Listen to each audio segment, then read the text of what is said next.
"Your mom is dangerous." That's what the neighbors used to whisper when I walked past them on my way to school. Not loud enough to confront me, just quiet enough to follow me home. I was 7 the night everything changed. My mom had just finished a late shift. The street was empty, the kind of silence that feels too still, like something is waiting. Then she heard a scream. Sharp, desperate. Not the kind that calls for attention, the kind that begs for survival. Most people would have kept walking. My mother didn't. She ran toward it. The house down the street had its front door slightly open. No lights, no movement, just darkness spilling out onto the porch. She stepped inside anyway. She told me later the air felt wrong. Heavy, like fear had been sitting there long before she arrived. Voices echoed from deeper inside. Women arguing. Something slammed. A chair scraped violently across the floor.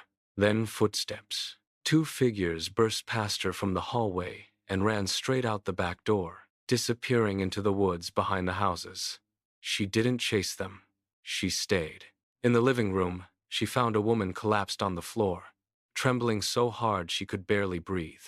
My mom knelt beside her, held her hand, and kept telling her she was safe now. The woman's lips barely moved, but she kept repeating the same words over and over. It was her. It was her. Sirens filled the night minutes later. By morning, everything had changed.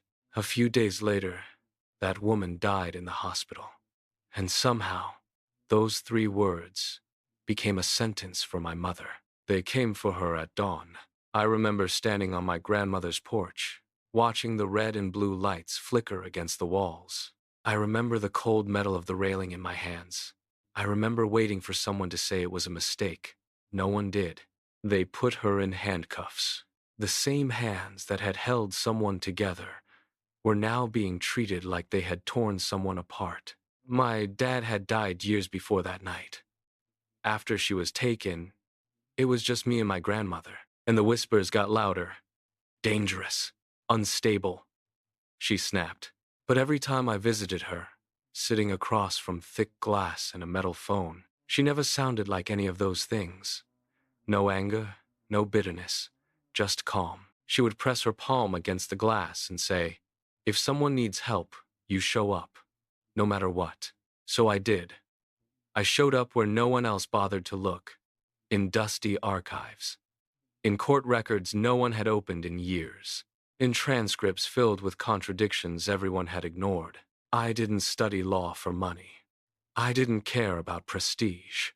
I studied it for the truth, for the timeline that didn't make sense, for the missing minutes, for the detail no one questioned.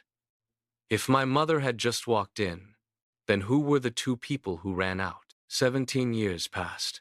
17 years of being the daughter of a dangerous woman.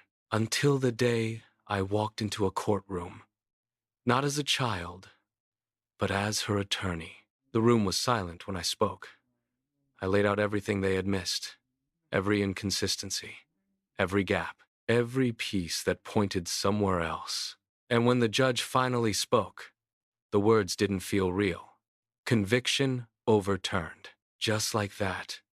17 years collapsed into a single moment.